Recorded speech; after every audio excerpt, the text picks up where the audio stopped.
going on, everybody? Yep, it's me. It's Cody Curtis, and this isn't Battle of the Schmoes. This isn't another collaboration. This isn't even the Sweet Film Awards. We told you guys that we were going to be starting a new podcast, and here we are. This is the first episode of the Sweet Film Podcast, and I'm not here alone. I'm here with my great friend, my co-host, Zach. Introduce yourself. Hey guys, yeah, of course, you guys know who I am. This is the Sweet Film Podcast. Yes, this is something me and Cody have been so excited to do. And this is our first episode. This is going to be a ton of fun. I mean, this podcast is really more of a chill back, have fun, talk some film, talk some entertainment, and just geek culture in general, and maybe teach you guys something. Yeah, I mean, guys, we know we have the Battle of the Schmoes, and obviously a lot of the stuff that is put up on YouTube, it is very formulated, and it's very kind of character based because you want to reach out to the most people. You want to have some kind of an influence, and you want to, in all honesty, do well on YouTube. I'd say that you kind of have to put on some kind of a character, but we'll definitely get more into this because one of the topics that I think we should discuss is the YouTube space and the Sweet Film Awards and everything that Zach and I have done to this point. But for those of you who are new listeners, for those of you who are listening on iTunes and SoundCloud, thank you for stopping by. It certainly does mean a lot. But Zach, I think the first place we should start with this, because the way we want to do this, like Zach said, is just chill, just a normal conversation. And we are hoping to have some other guests on this show as well. But Zach, a lot of the people who are listening, they probably want to know how you and I first met when it comes to the YouTube space and how we started doing all of this stuff. Oh, absolutely. I agree. I think that's where a lot of this should start is where did this idea come from? Where did me and Cody meet? Well, obviously Cody lives on the opposite end of the country and I live in Arizona. So it's pretty fun, but this all started, on YouTube, of course, this is where it all started. But where me and Cody had started this bonding friendship is with a little movie I think a lot of you guys know, and it's called It. No, not that It, but It, the clown, awesome. Pennywise, the dancing clown. And that's where it all started at. Yeah, okay, guys, the one thing, up until this point, I'd taken a little bit of notice of Zach, and one thing that he'd taken notice of me, the first video that you commented on, I believe, was my analysis for Baby Driver, and really we hadn't had any interaction up until that point, if I'm remembering correctly. And then It came about, and apparently it struck both of us enough that we wanted to do a collaboration, and we wanted to meet each other. And what you've seen so far is come out of that. The Sweet Film Awards have passed, and we'll get into that. YouTube has been a great adventure so far. We'll get into that. But first of all, I'm sure that there's some stuff that Zach doesn't know about me, and I don't know about him when it comes to film. So I guess sort of just a questionnaire kind of way that you guys can learn some more about us. So Zach, I really got to know what first got you into film? What started your passion towards doing this kind of thing? Because if you guys don't know, Zach's not only a film lover, not only a film reviewer, but he also has dabbled in making some short films. And if you guys haven't seen a little short film he's done, a Deadpool related short film, you really should check it out. But Zach, yeah, when it comes to film, what really kicked you off? What started your passion and your drive? So that's a big question for me. And I don't know really exactly where it started at. I have always been into film and movies, and just going to the movies and watching my favorite TV shows when I was younger was always my favorite thing to do. I loved going to the movies. It always felt like an experience. Maybe it was because my parents like just watching it and bringing it home. But I always when they took me to the movie theaters, it felt like it was an adventure, an experience. Going into that dark room, sitting down with a bucket of popcorn and some M&Ms. Because let me tell you, one of the best snacks you possibly do, butter the fuck out of your popcorn. Sprinkle some M&Ms in there, and just totally just go at it. I'm not joking. It's like the sweetest, most chocolatest thing in the whole world. I cannot agree with it. And if you want to get some more butter in your popcorn, get a straw, jam it in that thing, jam it down in the popcorn bin, and just start smashing that button. I'm telling you, it tastes great. You might get some cavities, but it is so good. But it all started back then where I was always in the movie. Growing up, I watched the Toy Story series I've probably seen the whole trilogy a million times, but I watched the first one and the second one so much when I was a kid. I was a Disney kid. I grew up with Disney. But there was one instance where I've always grown up with movies. I've always found it as an experience. Not even my family, but usually the people I went to the movies with was actually my grandma. My grandma would always take me to at least 1 or 2 movies a week. Didn't matter what it would be. I mean, I've talked her into taking me to the town, to Argo before I was 18 and up. And one time I even talked her into making me see Tropic Thunder, which is a pretty cool thing. But the one thing that actually got me into the part where I was like, you know what? Like, I actually do want to make short films. I'm so intrigued with all the hidden meanings, all the symbolism in film, was not a movie. It was actually a TV show, and that's Breaking Bad.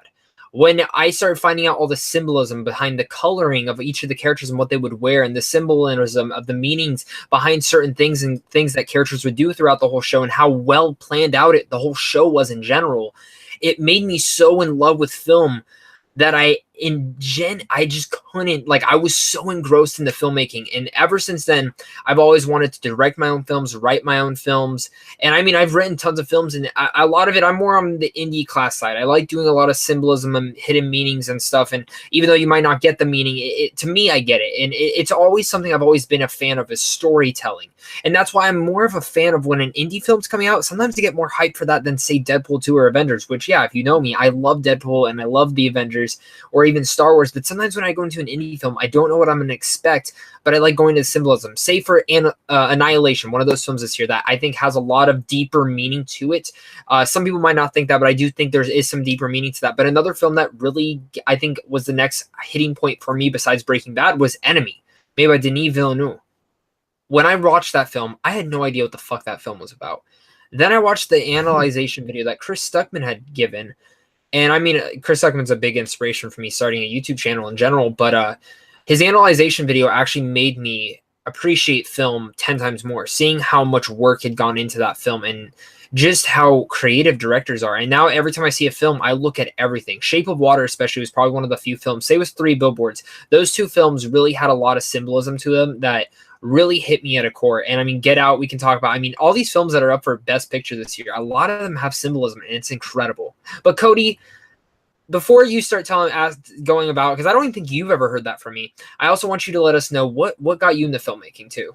Okay, well, as far as film is concerned, I don't exactly have a specific point to where I can pinpoint that I was just suddenly so passionate about movies. I've just always loved movies. I remember, and indie films especially, because my mother, when I was very young, I mean, one of the first films, I've talked about this on my YouTube channel and so forth, but Wizard of Oz was probably the earliest memory I have of ever watching movies. Star Wars was the first Christmas film I remember. But also my mom made me watch very classic, very slow burn kind of films. I watched the 6-hour part miniseries of Pride and Prejudice starring Colin Firth, which honestly, that is nostalgic and awesome for me. But when it comes, I've just always loved films, but if there is a film that I can say really cemented my love in overall film, it was probably the Harry Potter series, because when I was younger, I would watch these films about Harry Potter, and I would just fall in love with the story and the character arcs and all this stuff, except I just thought it was a good story. I thought it was very enjoyable. But getting older and getting a little more movie knowledge, I just think to myself that those films, they're actually extremely well made and they're extremely significant. And it's one thing where I can't thank my mother enough for introducing me into film, because she's really the one. She's a movie fanatic like I am. She's a cinephile just like I am. And she's really the one that got me started with this whole process. And as far as symbolism and analyzing movies is concerned, that just came with age. That just came with knowledge when it comes to film, and taking film classes in school, and having a fantastic theater director who taught me how great acting was, which shout out to Mr. O'Leary. You're probably not watching or listening to this, but you do certainly mean a lot. But that's really where it all got started out. I mean, film is such a phenomenal and great thing. And yeah, Zach, you're absolutely right. I'd never actually heard that story from you up until this point. And there's a lot of great memories we could share. Of course, we could dive into our love of horror, but I think we're going to have to save that for a conversation down the road. But one thing you guys should know, when it comes to me, that The film that I will always go back to now as my favorite film, in my opinion, what the film that I am going back to now on a weekly basis to watch is Blade Runner 2049, the film that came out just this past year. Because if there's a film that just cements in my mind what great direction, great use of color, great use of themes, and great acting, and just what a great overall film means, and a film that drives me to want to be a better person when it comes to the film industry, it is that film. And Zach, I don't know if there's a particular film that you have which does that same thing for you, which you probably do, and I think I might know what it is. But Zach, what is that for you? All right, so easily, like you said, you have Blade Runner. There's actually quite a few films that are like that for me. Like, I mean, I can even say Blade Runner 2049, but I'm not rewatching that constantly. I do agree with you with the colors and the symbolism, and even the whole direction that film is so powerful and strong. There is a couple films, though, that really stick out to me. Of course, the Toy Story series. The emotion they hit in those films are incredible. Up, The Incredibles, I mean, Pixar does it so well with the emotion and the storytelling. But there's a couple films. I'm going to say 4 films, but I'm really only going to talk about 2 of them. One of them is being the wonderful Deadpool. I love Deadpool. I think the style of this comedy of this film, like the comedy in this film, the whole backbone of the film is a romance. And it's maximum so powerful. Effort. Maximum effort. Yes, he does so much maximum effort. But I'd be bad to say that, like, I love Deadpool, not just for the story and the comedy and the action, but for that relationship. I love that relationship in there. The next one is Guardians of the Galaxy. Take it or was it you will. I love Guardians of the Galaxy. Love it to death. Love it, love it, love it to death. The fact that you can put 5 new characters in a brand new movie and make me care about each and every one some way or some form is a big, big factor that James Gunn got done. And I mean, James Gunn is a wonderful director. I've loved Slither. I loved Super that he's all made. I think those are incredible films. But I need to mention one more before I say the main 2 I'm going to talk about, which is Star Wars. I have to say Star Wars. I mean, the way it's directed, the way it's made, it's incredible. But there's 2 films in particular that really do stick out to me, and they're 2 of my favorite films of all time. One is being Wolf of Wall Street. I absolutely loved it. Just everything about this, the performances in here, the lengths that Martin Scorsese went to make this film, and how much just energy he puts into this film, and the way it's made, the way that the fact that this film is 3 hours long, but you can watch this film and it doesn't even feel like 3 hours. That is what's insane about that film. The pacing is fantastic in there. But the other one I really want to talk about that, I mean, has really struck with me is actually Nightcrawler, starring Jake Gyllenhaal. And this was the one film that I do constantly find myself rewatching more than others. And I mean, I watch Wolf of Wall Street once a week, but Nightcrawler, if I'm bored, I usually just put it on and I watch it, and I'm just so engrossed. And I think a lot of it goes to Jake Gyllenhaal's performance, because that is one of the main performances that really stick out of my head. The study to analyze how much goes into Lou Bloom's mind and just everything in general. I think Nightcrawler is such a superb film in storytelling and everything. And I mean, I can go into other indie films like Enemy, I've already talked about, Arrival, Prisoners, any of Denis Villeneuve's films you can really get into and be like, wow, this film's incredible. You can even go into them films like The Lobster, Swiss Army Man, any indie film. But Nightcrawler, for some reason, always stuck out to me. And I think it's that main performance and this character study that you get of Lou Bloom, and how imaginative, how despicable this guy is. But for some reason, you're still cheering the guy on. I mean, ever since that performance that he gave in Nightcrawler, I believe there have been, I know several people that, I mean, we've all celebrated Jake Gyllenhaal for the actor he is, and we've cried over the fact, or maybe not cried, but been very disappointed in the Academy, the fact that he hasn't gotten his award yet. I mean, Jake Gyllenhaal is just one of those actors like Hugh Jackman, like Andy Serkis, to where whenever he's in a role, he's just so good in it, just 110% all of the time. I mean, we've even talked about that we even put him in our nomination for the Sweet Film Awards, that Jake Gyllenhaal, he should have been nominated for Best Actor at the Academy, but he wasn't, and it's sad. And he definitely got snubbed when it comes to Nightcrawler, because many people, myself included, Zach included, agree that Nightcrawler, the performance is once in a lifetime. It's very much like Hugh Jackman in Logan. It's very much like Andy Serkis as Smeagol or as Caesar. It's an iconic defining role for Jake Gyllenhaal. And the fact of the matter is, Jake Gyllenhaal is still getting work, even though I guess it puts it down to what these actors put themselves through, because at the end of the day, the thing I admire about the really, really great actors is, although there's no doubt that they've got to be somewhat disappointed that they did not win the award. The fact of the matter is, the best actors out there are the ones who take that disappointment, turn it into passion, and move forward with their career and make stories, make characters that we care about, because at the end of the day, that's what film is all about. That's what theater and this kind of stuff is all about, is storytelling, making great characters and a great story that affects you emotionally and powerfully. One of my fondest memories, and this isn't necessarily to do with film, but this is the Sweet Film Podcast, and we want to talk more than just movies, guys. We want to talk about us. We want to talk about lives. And one of my favorite memories was my senior year in high school. We did the play Death of a Salesman, which there was a movie based on this play. A movie based on this play starring Dustin Hoffman and John Malkovich. It was a very, very good rendition, a very good adaptation.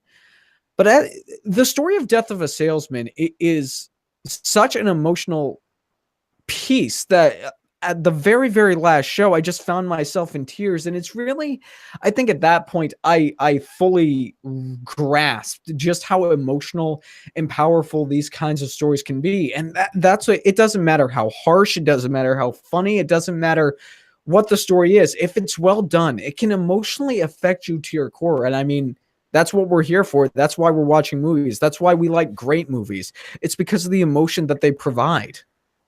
Oh, yeah, and I hope everyone who listens to this and comes across this podcast doesn't just think that we're into all the indie and all the superb films. No, me and Cody, we love our big, dumb action films, too. We love our comedies. We love all these things. I mean, we love all these different types of films. I mean, for me, Deadpool, like he said, I mean, I'm a fan of... I mean, I have some my guilty pleasure like things. Don't get me wrong. Me and Cody argue about this. I think Transformers is one of the best comedies in the whole damn world. Not the comedy aspect of like how Michael Bay puts his comedy there. I'm talking about how bad the films are. They're just on a guilty pleasure level for me. Not Age of Extinction though. That movie's just shit. That movie's just shit. Zach, Transformers: The Last Night was horrible. No. Listen. The Transformers: The Last Night was absolutely horrendous, but it is so funny. Like the fact that, oh, Mark Wahlberg's abs are showing. Oh my God, I'm going to walk in the room and this fucking robot butler goes and gets a lobster. What? It's so dumb. But I mean, this is my thing, is that I love the Fast and Furious franchise. I just want people to understand that, like, we also love every type of film. I appreciate almost every type of filmmaking, because even if a film's bad, to a certain extent, most filmmakers, I can appreciate their film to a certain extent. I don't like the bashed completely total films. I mean, Cody knows that like The Snowman was a film that me and him can both talk about, which came out last year, and it's probably one of the worst films I've ever seen. And the thing about The Snowman is it has one of the best up-and-coming directors, I'd say. The guy did Tinker Tailor Soldier, which is an incredible film if you haven't seen it. Michael Fassbender's in here, Rebecca Ferguson, and I mean, the cast goes on from there. The thing that's such shit about this film, though, is it's like the studio didn't give a fuck about it. And that's something different that we need to talk about. The Snowman is, I bashed the film in my review. I did. I tried not to, but I did bash it in some senses. But the one thing I said about The Snowman in it is, this is a film that should have been good. And I don't know where it went wrong, but films like 50 Shades of Grey or 50 Shades of Shit, whatever you want to talk about it, or the Transformers franchise, the people who make those it's all cash grabs in that point. They don't care how good the quality of the film is. And maybe now they are, because the qualities are, the money they're making goes all the way down. And I mean, Transformers, they're rebooting it now, but that's my thing, is that I appreciate every types of filmmaking, even bad films. I own my wall right here and the wall back there. I own quite a few bad films. Like, looking at my thing, I own all the Men in Black films. I enjoy them all. Are they good? No. The third one especially, hell no. But I enjoy it. Suicide Squad, I have it. Is it a horrible movie? Yeah. Was it a cash grab? Probably. But it's a film you can study and say, where the fuck did this go wrong? Yeah, absolutely. Yeah, no. When it comes to films like The Snowman, like Suicide Squad, it's one of those things where, you know, once again, you have David Ayer, a guy who made Fury, a guy who made End of Watch. This is a guy who is a phenomenal director, who knows how to write, who knows how to produce great chemistry. But sometimes it's just not the talent. It's not the directors. Sometimes it is on the studio. I mean, look what happened with Jon Favreau and Iron Man 2. Iron Man 2 is a film that should have come out in 3 years instead of 2, but the studio pushed out because Iron Man was a great moneymaker. It was, along with being a great film, it made a ton of money. It made a ton of cash for the studios. So they made Jon Favreau push out the film itself, and I mean, we have Iron Man 2, the sloppy mess that it is. And I mean, Iron Man 2 is a guilty pleasure for me. I understand that the film's not good, but I do enjoy it because a lot of the aspects in it are great. But, you know, we could go on and on about this. And they're talking about studios and directors, and all of this stuff is great. But there seems to be one thing we haven't talked about that we really should talk about, that probably a lot of people are asking, or at least some are asking at this point, and that's the Sweet Film Awards. How did we come about with this? I mean, we had the U reviewers back in the day on the YouTube space years and years ago. I believe it started back in 2010 or 2011. And now we come back, fast forward 7 years later, we have the Sweet Film Awards. Zach, I think although we don't want to give away too many of the secrets of what we did here, we do want to give you guys some insight into this. And we want to, for all of you who want to get on the YouTube space and want to do something, and either by yourself or with a team, maybe this will give you some inspiration to where you can go do it. But Zach, how about you start us off? Tell the people how we started out with this, because it started pretty early on, either in October or November, that we started talking about this. Well, I had this little idea, and I came to Cody, and I was like, hey, we want to do some collaborations. Why don't we make something in the vein of a YouTube reviewers? Because that was one of my favorite things on YouTube back in the day. And a lot of it had the discussion of knowing that the Oscars and Golden Globes were coming up. And every year films are snubbed. Every year actors are snubbed. Every year people are snubbed. I mean, I was surprised Logan got a nomination for Best Adapted Screenplay. But, I mean, a big film a lot of people were talking about that was going to get snubbed this year is Blade Runner, Logan, Wonder Woman. All films that were going to get snubbed this year. And look at it. They did. I think Wonder Woman may have gotten one nomination. I don't even think it actually got any. Logan, I know, got one. Blade Runner got all the technical ones, which I think everyone expected, but it didn't get, I think, the one category it did deserve to get into, which was Best Picture. I think that 10th spot, or even the 9th spot, I would have taken out Darkest Hour or Phantom Thread and threw it in there. And I think it at least deserved the nomination. Directing-wise, directing was a very strong category this year. Same was acting and stuff, so I don't know if I would have taken any of those actors out. And, I mean, anyone can make a reference, hey, like, I would take Jordan Peele out and throw Denis Villeneuve in there. But I still think, I think it was a tough year, but I think Best Picture deserved. So we all had these thoughts, and I told him, like, why don't we make our own award show? Cody agreed, and we started planning it out from there. And a lot of it came to good ideas, where I think the hardest part was honestly choosing the name of the award show. So we went through a ton of different names, but it was really a fun thing to do in general. I really enjoyed making the award shows in general. I think it was a nice touch, and it was a really fun time to do. And I overall just had such a blast making the award show. But a lot of it, I think the whole process, the hardest part was picking who we were going to have in there. Because I'm not joking. There was a ton of YouTubers we wanted to put in there. And there's a ton of YouTubers that I've met after we've already decided who was in it months later. Because we started this in, October? And we had already pretty much picked everyone out by October. But there's YouTubers that we've gotten closer to now that I'm like, damn, the next year if we do this again, they're definitely getting in it, and we're bringing more categories, because I love all the YouTubers that actually helped vote. I love all the YouTubers that helped make videos and help us into it and helped advertise the Sweet Film Awards. It really means a lot, because all these YouTubers, I always praise this, is that we are the next up-and-coming generation of YouTube. There's Chris Stupping, there's Jeremy Johnson, there's the Flick Pick sometimes, and there's Collider Video, there's Schmoes No, but a couple years from now, who knows if they're still going to be doing this? A couple years from now, who knows where they'll be? But I know where I'll be, and that'll be on YouTube still. I don't care if I'm married, have kids and stuff. I'm going to let my wife know in my vows, I will still be doing YouTube, lady. And to my kids, I will still be going to my movies to see them, and you'll be coming with me. Unless it's an R-rated film, I'm going by myself. I'm not bringing any kid to a damn horror film. I've experienced that. If you haven't seen my rant on my channel, I've ranted much about that. But that's the thing, is that this all started with an idea, and that's where most ideas start at. And it's finally came into fruition. And I mean, it looks great. Cody did a great job on editing the whole thing. I mean, it just totally Cody is a creative genius when it comes to editing and like doing like the graphics and stuff. Like, he is a graphic master in this whole generation. I really like that. Well, I wouldn't consider myself a master. It was a labor of love, and one thing, Zach's not kidding when it comes to naming the show, guys. Okay, first we thought we were gonna call it the YouTube Movie Awards, but then that didn't pan out, and then I think we spent another week trying to come up with the name of the show, and we spent a little while figuring things out, what we wanted for categories and who we wanted in the show.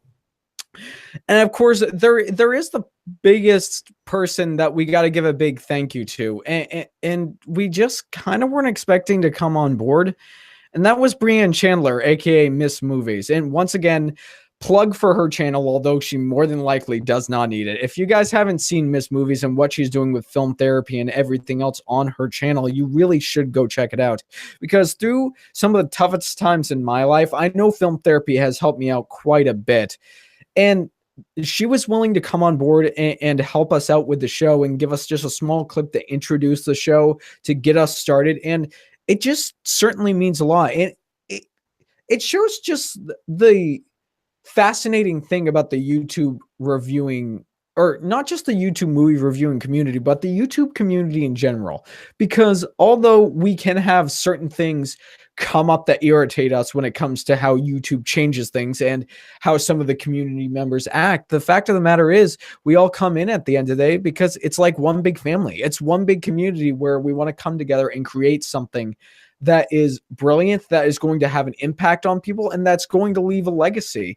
And the Sweet Film Awards is really what Zach and I wanted to start out with, because our thing on here is we want to leave a legacy for the people who are going to be coming in down the road. And although YouTube may not be around for the next 50 to 100 years, although it may eventually go away, what we're trying to do here is we're trying to leave something behind so that that next generation or the next 3 generations will get something from it, and they can be that next series of people, kids, adults, what have you, who can make a difference in the world. And film is definitely that thing that in my opinion, it is the thing that consistently has made changes in the world. And I mean, the Sweet Film Awards, we came together, it's officially wrapped up, and I could give myself credit for the editing. That took a lot of time and a lot of effort, but I also got to thank Zach, because for the most part throughout all of this stuff, when it comes to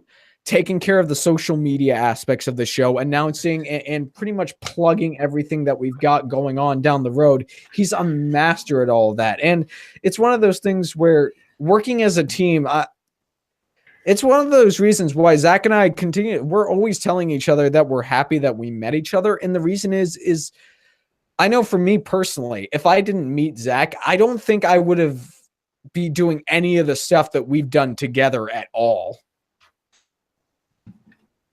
Yeah, no, I agree, Cody, on that aspect. I mean, no, like it's a good friendship that formed on here. I mean, YouTube, I have met some of my closest friends now on here. I mean, you, Ryan O'Toole, Adam, Griffin, John from the Real Talk. I mean, the list goes on. I've met incredible people on YouTube, and to say the least, like I talk to everyone like at least a couple times a day, and it's great. Like, it's great having all this. Like, I have friends from freaking Portugal. How do you meet someone from Portugal unless it's YouTube or Tinder? Well, Tinder's Arizona, but that's my thing, is that YouTube is such a great gift. And really, like I like Cody says, we work good on a team. He's good at the editing. I'm good at the social media aspect. I'm good at getting this out and announcing it, because I'm excited to announce this stuff. And I think the one thing that I think is that this whole YouTube thing is great. And I hope that this inspires you guys, if you don't have a YouTube channel, to make your own. Might as well. Screw what anyone says. If you haven't watched my video, I said this one thing, and it says, screw the fuckball. Screw the little dicks who comment on your video and were like, you're a fucking screwball. Well, fuck you too, bitch. Because you don't have a balls to do it. Because those people, you go watch their videos, Oh, wait. You know what's funny? When you go to their channel, they don't have any fucking videos. They don't even have a fucking subscriber because they're a fucking loser. We're the winners here.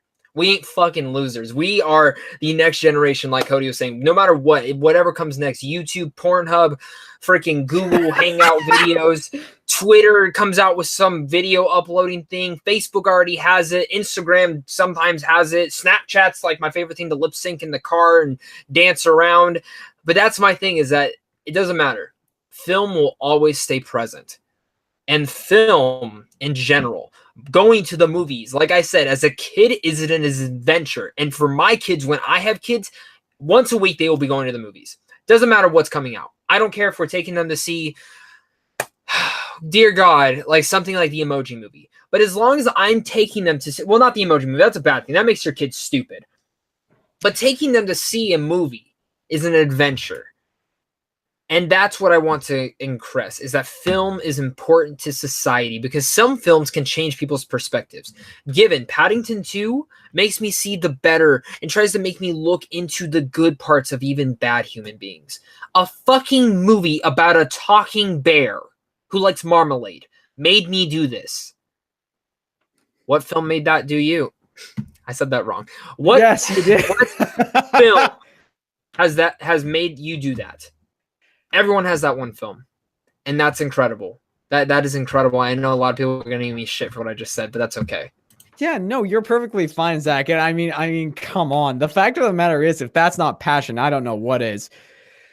I mean, the film is a really wonderful thing, and the film that really impressed that onto me, honestly, was this last year. If there's one film that I think has really changed the dynamics of how people view things in society, there were a couple that came out in 2017.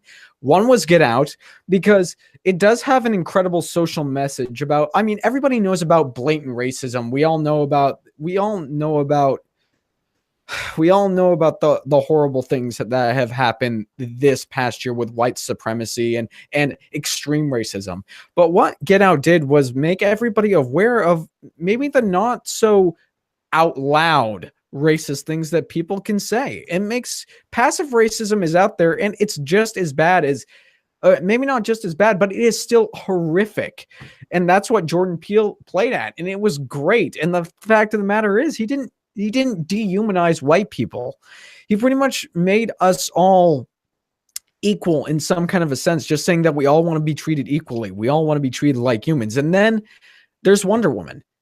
What film from last year honestly put a perspective in everybody's mind of just how brilliant women filmmakers can be? Women in the film industry. Guys, women in the film industry, equality when it comes to women's rights and how women are treated when it comes to film over the past 100 years, it hasn't exactly, I'm not going to say fair, it hasn't been just. I mean, women haven't been given equal pay. Women have been treated kind of like subordinates in some cases. And then Patty Jenkins comes out with this truly beautiful, truly great game-changing movie known as Wonder Woman, and she's moving on to Wonder Woman 2. And of course, we've had the Me Too movement that it's come out, and we've had so much stuff that go on in this past year that it's just so phenomenal to see what film can do for everybody, for men, women, children alike. And that's one of the biggest reasons why we're here on YouTube to begin with. Now, we said and here's the segue, because we've talked about the Sweet Film Awards, we've talked about movies, we've talked about our opinions on them, but one of the other things we should talk about is YouTube in general. Now, I don't think it would be right for us to go on criticizing YouTube right off the bat, although we don't agree with some of the changes that they've made. But YouTube as a platform, I think we should start out with some of the things that we like about it. For one thing, Zach has said this in a couple of his videos and many times to me, is the fact that YouTube is such a great blessing, because it's one of those things where we live in a digital era. We moved away from the electronic and the print eras, and now we're in a digital era where you can communicate with anybody, anywhere, anytime, and entertain anybody, anywhere. It doesn't matter if you get 100 people who watch your video, or it doesn't matter if you get 5 people to watch your video. If you get one person who's not feeling happy, and then your video changes their whole perspective and makes their day, we have that opportunity now. so much great opportunity to connect and to make people feel better on a daily basis. Yeah, no, and I can go from there as well. I mean, YouTube, great place. You meet great people. You meet great other people who are just as passionate as you might be about something. And you know what else is also good about YouTube? It honestly builds up your confidence. Builds up a really nice confidence wall. And that's something I've really got. I mean, I'm going to be reacting to some of my first videos I've ever made. And I'm not confident in those at all. I'm very like, oh, yeah, so I'm going to be reviewing the emoji movie today, and it's pretty cool. Now I show my personality. I show myself. Like, it's not even my character. Like, this is who I fucking am. Like, I am, like, John the Real Talk calls me this. He says I'm not Deadpool. He says I'm Savage Pool, because I'm a freaking asshole sometimes when it comes to saying I don't care what people think. I've come to that opinion is I don't care what a single person thinks. I like making fun of them. I like making fun of things. Like, if you're going to make fun of me, cool. Like, someone commented on one of my videos and said, you said this wrong.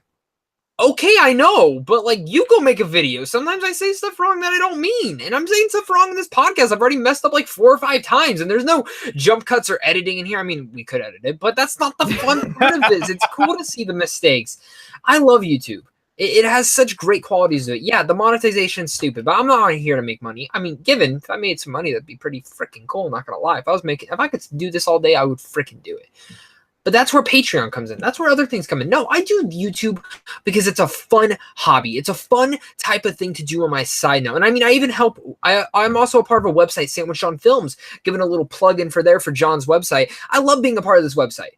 It has opened up new doors, and I've met so many other great older reviewers who have given me tips at these press screenings that I go to, and it's great. I love this website. It's really built a bond to it, and it's cool being a part of something else. I'm a part of the Sweet Film Podcast right here. I'm part of YouTube, my own channel. I'm a part of this website. I'm a part of something moving forward in the film community, and that is what's great. I don't care about the monetization. I don't care about any of that, because to be honest, I'd rather cuss and stuff.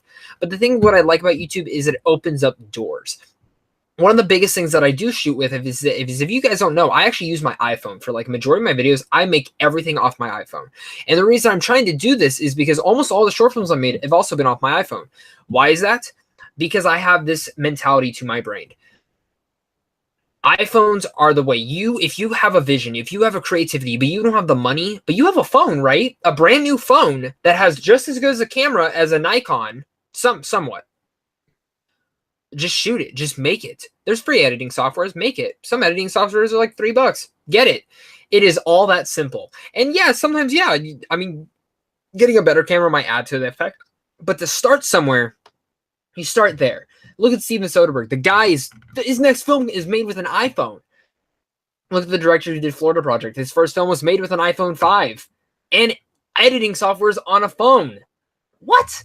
And if you're not a big movie fanatic, you might not understand and might not be able to tell the difference. Because like me watching, I can watch my videos and go watch someone else's. I can tell, okay, that's shot with a camera, that's shot with an iPhone. Some people might not be able to. Depends on the lighting, and there's great qualities to that. Start somewhere, start there. Don't just push it off. Start there and start doing yourself. That's a really great point. The fact of the matter is, guys, Zach has an excellent point. The only way you're going to change the world, the only way you're going to make your message out there is if you do it, is if you go and do it. And it might not be what you want it to. It might not be perfect, but that's the point, to get better, to improve. James Gunn tweeted this a little while ago, and I think you actually retweeted it, and you're the first person I saw retweet it. James Gunn said that there's no such thing as writer's block, just going right, or something to that effect. And that's pretty much with anything in life. I mean, if you want to write a book, just write. If you want to get better with health and fitness, it doesn't need to be perfect. Just start. I mean, if you want to film videos on YouTube, just start doing it. Because if you want your message to get out there, the opportunity is right in front of you. You have more opportunities ahead of you than you ever have before. And this is where I'm going to shamelessly plug the Stardust app. And there's a particular reason. There's a reason why I love this app. If you're someone, let's say you want to make YouTube videos, but you don't feel confident enough, but you love movies and TV shows, then this is a place where you can start getting your message out there.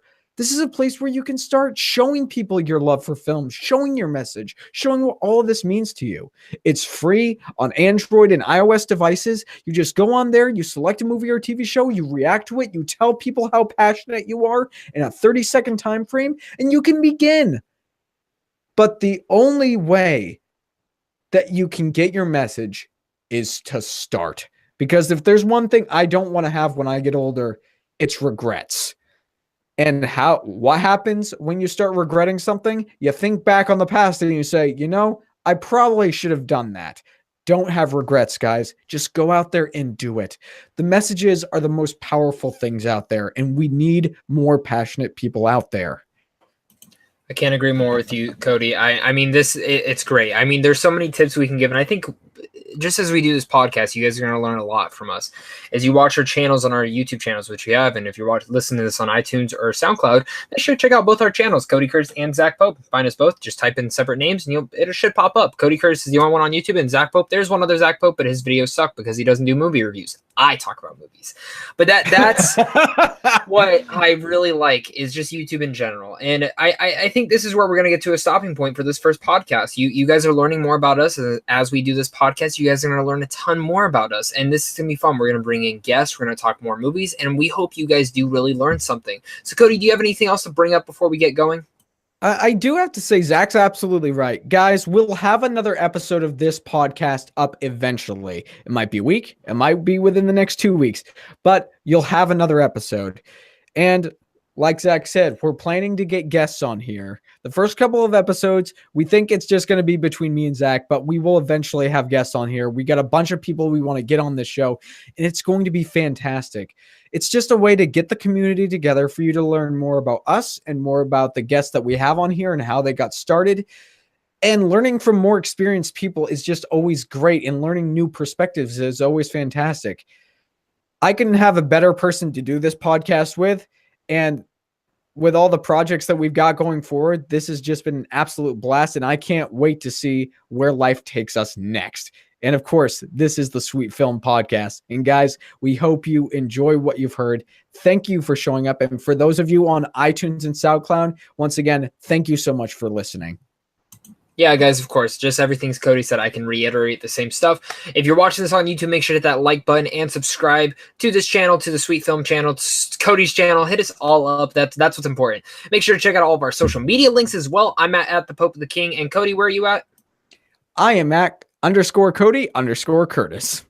And you guys can hit us up there where we talk more films, of course, on Twitter. We love talking film. We love meeting new people, and that's what's important. You guys can find our other social media links kind of through Twitter and kind of for other videos. But of course, if you're also listening on SoundCloud or iTunes, make sure to hit that follow button. You guys don't want to miss our podcast. I think we're planning on trying to do this every 2 weeks for right now, but we have tons of stuff coming down the pipeline, and we cannot wait for you guys to see what's coming up next. You guys are all the best. You guys all stay classy. And Cody, where should they join the fray of movie nerds? Oh, that's right. Guys, if you've enjoyed what you've seen here and you want to hear and see more, click right there and either subscribe to iTunes and SoundCloud or subscribe to Zach Pope and myself and become part of the fray of nerds who love cinema. You all have a fantastic day.